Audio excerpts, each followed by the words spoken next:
Alrighty, let's talk about highs and lows with this run here. Uh, Initial thoughts on the deck, I felt like a lot of things I really drew this up to do, it did, and it did so with flying colors. Um, Won the first two matches, 2-1. They were both a little close for comfort, but things just kind of went my way enough that I was able to sort of push things across the finish line. Um, Matches 3 and 4 2-0s, not by no means like free matchups, but just situations where I feel like I drew a little bit better than the average, and my opponent drew a little bit worse than the average, and I was able to sort of chain things together. Along with, I'm willing to give myself enough credit to say some very complex piloting decisions that I had to make to secure some of the wins across this run. Um, However, I feel like match 5 exemplifies it best. This deck, if it stalls out, if it is up against a deck that can just meaningfully keep me from doing what I need to do, this deck does not really have meaningful ways of dealing with that. Part of that is the 18 land count. Part of that is being so reliant on the graveyard for a lot of synergies. We saw that getting Chronicle of Extinction to make us discard 2 cards in exile or graveyard did not necessarily result in a game over, as evidenced by our match 4. But in the same vein, having opponents interact with their graveyard, like we could see in match 2 with the threat of Fido's offshoot, is still something we have to be very wary of, and it's something we have to make strategic choices about when taking game actions. Um, Things I really loved about the deck, Zigzag's Apex, when we could get it to pop off, just felt so good here. I don't know why it is doing this again. It may be because I had to refresh my card images. There we go. Zigzag's Apex, when I was able to get it in the graveyard, just felt really solid, really stable. I think the biggest question mark with Apex is how often do you just burn it from the graveyard for immediate damage, and how often do you just bank it to have more information to work with to kind of conceal how much damage you're able to deal. That is something that's going to just really kind of reveal itself with more play, more practice. I may not necessarily be the person getting the most practice with that, but that is something that I think the more I play this deck, the more I will get a grasp on how good Apex, like when to exile the Apex from the graveyard really is. Um, Ignited Soul, when I was able to get it down on turn 1, when I was able to get it down even like on turn 2 off a tapped land, phenomenal card. Every time it got in, it kind of just made me feel a little bit more comfortable about the Mulligan decisions that I made. There were some really awful looking starting hands in this run, and some of those awful looking starting hands predictably lost. Some of those awful starting hands crossed the finish line in spite of looking awful. And I think a lot of those hands that started off looking awful crossed the finish line in large part thanks to either Ignited Soul or Laystone of Ruin. I think the biggest issue with this deck as it is right now is the sideboard. I mentioned this a bit throughout the run, but Laystone of Ruin had to come out of the deck a lot, in part because my opponents were very consistently on decks that leveraged their graveyards in such a way that I could not meaningfully want to give them self-mill, and in such a way that I had no graveyard hate to sideboard in to make Laystone of Ruin a more stable card to still keep in the main deck. The games where we were getting 40, 50 cards deep into our library often felt really close, but I was usually able to swing them across to go the full distance. The games where things just didn't really get rolling, kind of petered out. I think there were games where I boarded out Laystone of Ruin that maybe I should have kept them in, like perhaps there's merit in just putting Laystone of Ruin in play against a Golden Age control deck and just saying, I don't care about your self mill engine. I'm going to kill you before you can use Golden Age to meaningfully destroy me. Perhaps that's a bit ambitious, but that's something that's just going to reveal itself with more play as well. Scrapyard Mecha, when I got it in play, it felt phenomenal. When it was rotting in my hand, it felt horrible. It is kind of exactly where I felt the mecha would land, is like, I feel this card suffers by its 3 mana slot, but if this was at 2 mana, it would not be allowed. They would have had to remove this from the set file or push it to 3 mana. Um, Mecha very for easily animated for free a lot of the times. Um, it the combat damage trigger did come up a good number of times where I was getting like 2 or 3 or even 4 cards off of Mecha. Um, just looting for 1 never felt bad by any measure. I think this is a case where I was concerned how this adjustment in my addendum video, how this adjustment would negatively impact Scrapyard Mecha. I felt that discarding 2 cards would be beneficial for the mecha, and having played with it now, I think I'm comfortable saying this was just a buff. The attack trigger was far more powerful for card flow purposes, but I think mecha improving your selection on the basis of letting you keep more of your good cards in hand most of the time, I think is just better. So I'm content saying Scrapyard Mecha, great card. Not going to be the like thing that makes or breaks a deck, but if you can get it in play, if your opponent doesn't have any immediate answers to it, this thing will start to snowball the game. Especially as you put more creatures in play, and the mecha just starts to become more of a problem. Chittering Gargantua, the namesake of the deck. I have to be honest, I think this card is worse than I was evaluating.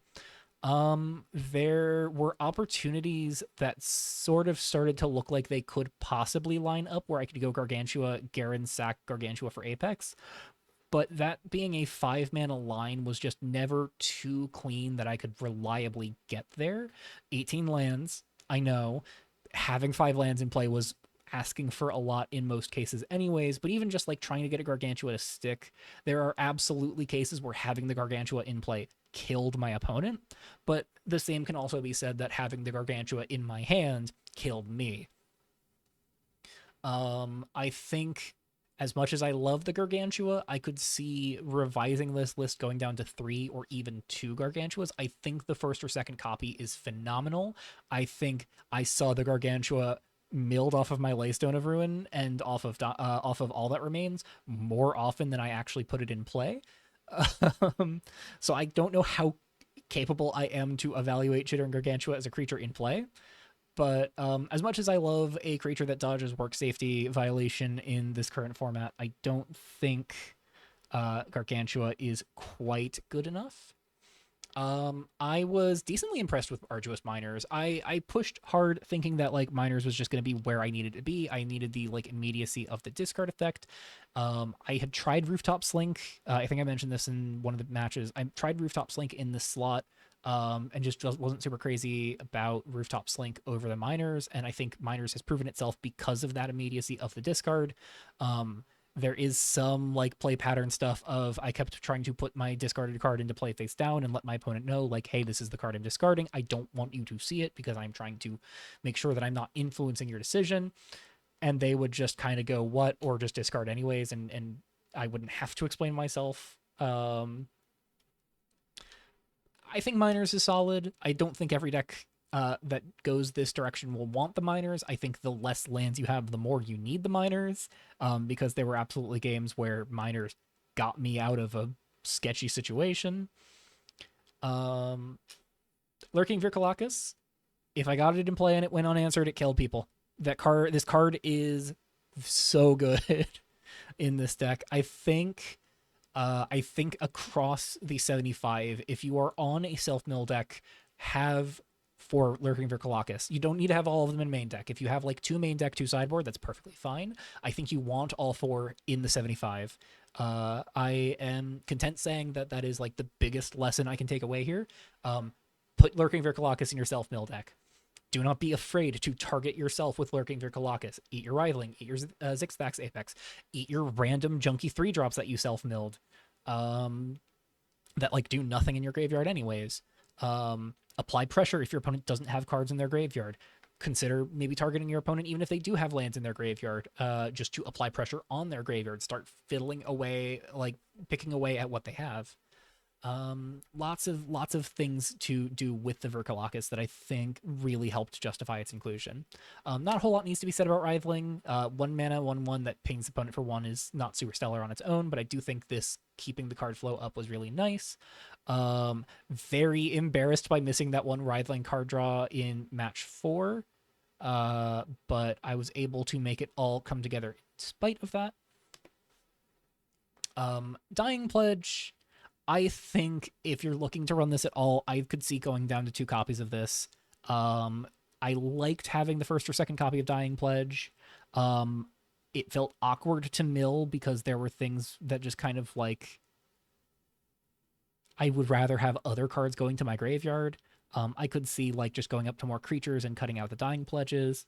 All that remains phenomenal. Awkward if you get it in your hand, but just like this is one of the freest cards in the deck to discard. And like if you mill it over, you just love to see it. It helps drastically improve your draws. I think this is like super worthwhile to have just like a playset of all that remains moving forward. Finally, Garen. There were 2 games that come to mind where Garen really properly performed. There was my second match where my opponent put a 4/4 lifelinker into play, and I was able to use Garen, Exile, Chittering Gargantua from my graveyard to kill the 4/4 and give myself a fighting chance of winning that game. And I believe that winning that game helped me like have a shot at all with the rest of this league. Because that losing that game would have put me at 1-1, and I would have felt a little more unstable moving through the matches. A little more hesitant, maybe. Perhaps that would have helped me in some of my games, but who knows? And then Garen in match 4 just kind of consistently upticking felt pretty nice as well. Or sorry, match 3, I think. Just consistently upticking. Yeah, upticking in the face of like a bunch of burn spells that just couldn't really touch it. Felt very nice as well, just like digging through the deck a lot. I don't think this is the best deck for Garen, especially if you are looking to cut Gargantuas like I think it is worthwhile. I do think Garen does a lot of really cool things for this deck. That said, there were cases where the red splash really came back to bite me. I was a little skeptical of, and I suppose we can look here. Give me just a moment. So, this will come up again in the GP prep video, but something that it has been on my mind through a lot of the matches of this league is Stasis's blue-black tempo deck that was landed in the deck lists channel yesterday. Got to talk with Stasis a little bit about this because I knew that we were on very similar decks. We had a little bit of an argument over the viability of Feast of Whispered Knives in my deck. I kind of landed on I really don't want Feast in my deck. I think Feast benefits more the slower I'm moving. But I think despite my interests in like moving very quickly, the reality is that the deck stumbles and has to grind things out pretty hard. And so I think in that respect, there is absolutely a world where Stasis was right and I am but a fool for doubting the viability of Feast of Whispered Knives in a deck like this. I know Stasis has some thoughts on this list of theirs, but they went 4-1 as well. And this list looks pretty solid. So I know one of the things that they were specifically looking at was they wanted to maximize on the ability to get a turn 2 Feast of Whispered Knives Indulge trigger. So they not only are on the for Ignited Soul, but they're also on for Deep Treader Arcanist. I remember people saying, you've got to be joking with this, right? And no, I think this is a legitimate card. I think this is like actually really solid. And I think getting those feast triggers is going to be rewarding in the long haul. I never got to watch any of Stasis's games, but I know for a fact that Feast did work for them. Otherwise, they would not be praising it to me. I think the best version of both of our decks looks something closer to the middle, like maybe 20 or 19 land version of what Stasis is dealing with some of the like desired changes as per how they felt the deck was performing previously. Like I know they were saying Spellbane Sentinel, Arduous Miners, they weren't super a big fan of. I'm not super crazy about Agent of Deception, but I know they're on Omen of Deception. They're looking at playing some main deck interaction. I wasn't super crazy about Glana, but I know that they are big on Glana, and I can't deny, shoot a creature or planeswalker, deal 2 to the opponent, and then make a 2/1 that can't block and has flying the following turn is good enough. Um, like that is just main deck interaction. It fills the slot that I had Garen at for sure, and is far more castable than Garen, I think. um, I think I think again, like I think something exists that is like the perfect Gargantua deck, that is the perfect like self mill, self discard deck. Uh, that is like bent a little more greedy, a little lower land count, a little more like synergy based, like I was cooking, but with some more of the interaction and considerations that Stasis has made. I think I will be talking with Stasis before I push for another Gargantua run on the channel. But at the very least, I'm excited to talk about this in the GP prep video, and I'm excited to jam more games with Zigstax, Apex, Writhling, and Chittering Gargantua. Thank you so much for watching this league run. It has been a blast getting a 4-1 here. And if I don't get another league run done before the start of the GP, I will see you in the GP prep video.